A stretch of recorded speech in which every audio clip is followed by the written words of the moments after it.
They thought they could bully me by cutting off my land access. But they didn't know I had a trap hidden in my deed that would turn their HOA power grab into their worst nightmare. Stick around to see how I flipped the script on their petty tyranny. If you love epic HOA takedowns and Karen meltdowns, smash that like button, hit subscribe, and ring the bell so you don't miss the next chapter of this wild property drama. Let's dive into the chaos. The sun beat down on the quiet cul-de-sac of Willow Creek, a pristine suburban enclave where every lawn was manicured to perfection and every mailbox bore the stamp of HOA approval. For years, the Willow Creek Homeowners Association ruled with an iron grip, enforcing rules on everything from fence heights to the acceptable shade of beige for front doors. Most residents complied, grumbling under their breath, but too afraid of fines or public shaming to resist. But not Ethan Caldwell. Ethan, a retired civil engineer with a penchant for reading fine print, had moved to Willow Creek 2 years ago, drawn by the promise of a peaceful retirement on his 5-acre lot at the edge of the neighborhood. His property was unique. It wasn't just another cookie-cutter house, but a sprawling parcel with a private access road that cut through HOA-controlled land to reach the main street. That road was the key to his sanctuary, and the HOA had just made the fatal mistake of trying to take it away. Ethan had always been a meticulous man, the kind who kept every receipt, archived every email, and read every contract twice. When he bought the property, he'd noticed an obscure clause buried deep in the deed. A clause the HOA had signed off on decades ago when the land was first developed. It stipulated that any attempt to restrict access to his private road without his consent would trigger a reversionary interest, effectively transferring a portion of the HOA's common land back to his ownership. At the time, it seemed like a quirky legal footnote, something to chuckle about over coffee. But Ethan, with his engineer's mind, saw it for what it was, a landmine waiting for someone foolish enough to step on it.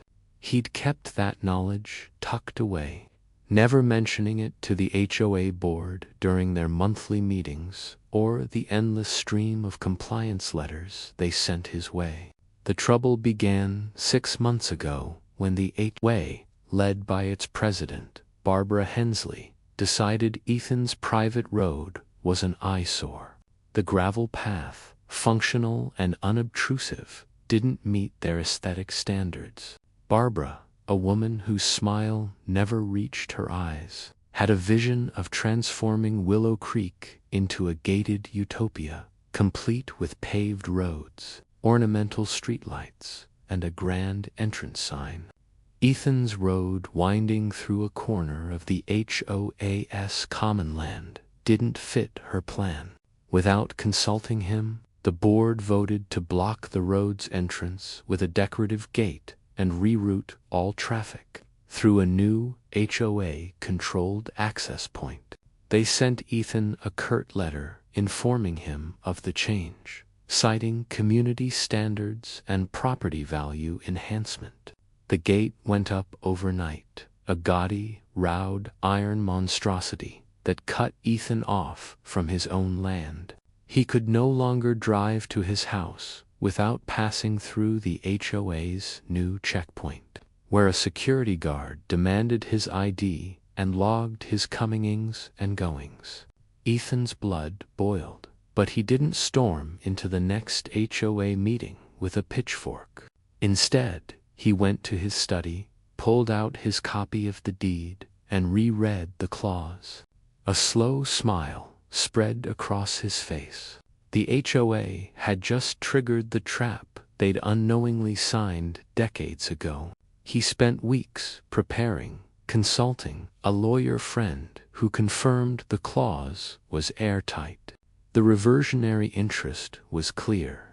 If the HOA restricted his access without permission, a 10-acre parcel of their precious common land, home to their clubhouse, tennis courts, and community pool, would revert to Ethan's ownership.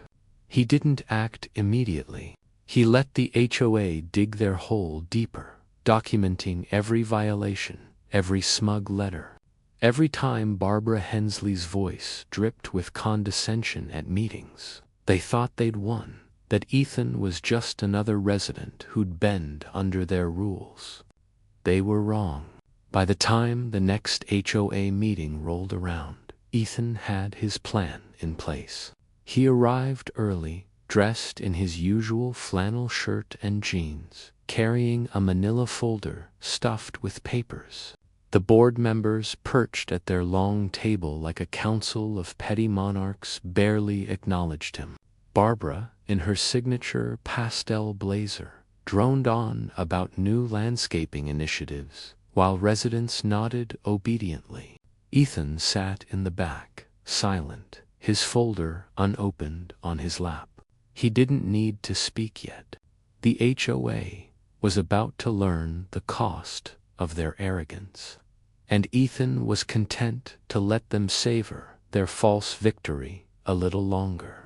The meeting adjourned with the usual self-congratulatory applause, and Ethan slipped out quietly, his mind already racing toward the next step.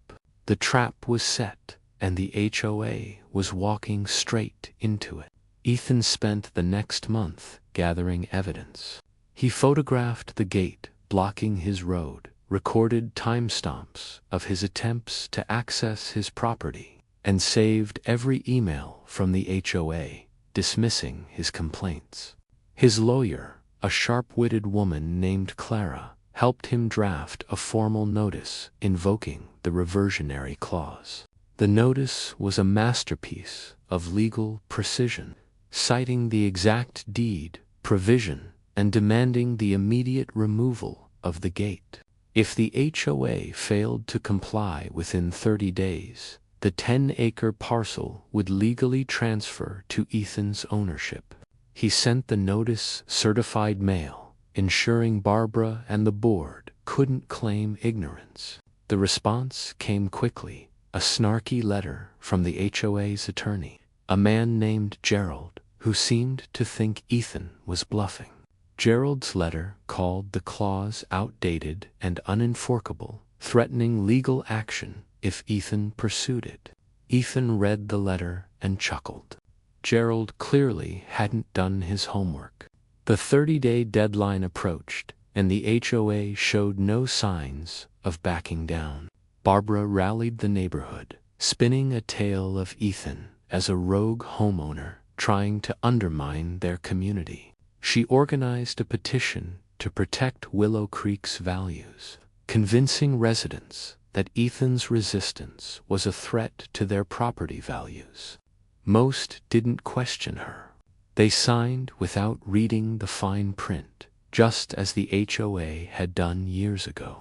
Ethan, meanwhile, was busy. He hired a surveyor to map the 10-acre parcel, confirming its boundaries overlapped with the HOA's prized amenities. He also reached out to a local journalist, a friend of a friend, who was intrigued by the story of a lone homeowner taking on a tyrannical HOA. The journalist began digging, uncovering a history of Barbara's overreach, fines for minor infractions, bullying tactics, even rumors of misappropriated HOA funds. As the deadline passed, Ethan filed the paperwork to enforce the reversionary clause. The county recorder's office processed it with surprising speed, and just like that, Ethan owned the 10 acres. The HOA didn't realize it yet.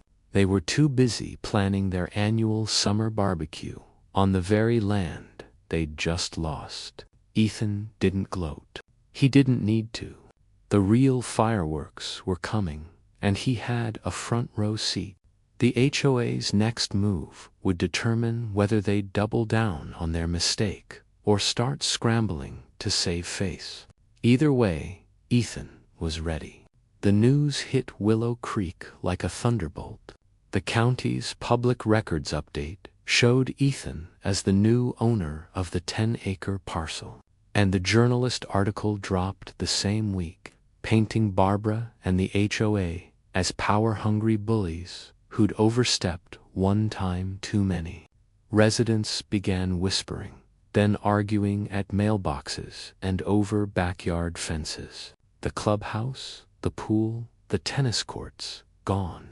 Legally transferred to a single homeowner because of a clause no one had bothered to read. Barbara called an emergency HOA meeting, her face pale, but her voice still sharp as she tried to spin the disaster. She blamed Ethan, the county, even the original developers, but the residents weren't buying it. They'd trusted her, paid their dues, followed her rules, and now their community's crown jewels were in the hands of the man they'd been told to shun. Ethan, meanwhile, played his next card. He didn't lock the gates or post no trespassing signs.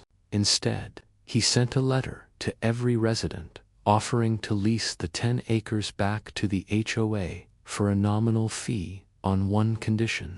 The gate blocking his road had to come down, and the HOA had to publicly acknowledge their mistake. It was a generous offer, but Barbara's pride wouldn't let her accept it. She rallied her loyalists, convincing them Ethan was extorting the community. They hired a new lawyer, a slick corporate type, who promised to crush Ethan in court. The legal battle loomed, but Ethan wasn't worried. His deed was ironclad, his evidence meticulous, and the journalist articles were turning public opinion in his favor. The HOA had stepped into his trap, and now they were thrashing, making it worse.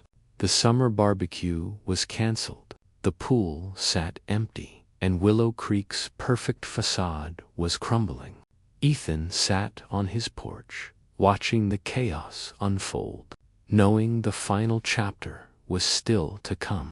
If you're hooked on this HOA showdown, hit that subscribe button, smash the like, and share this story with your friends.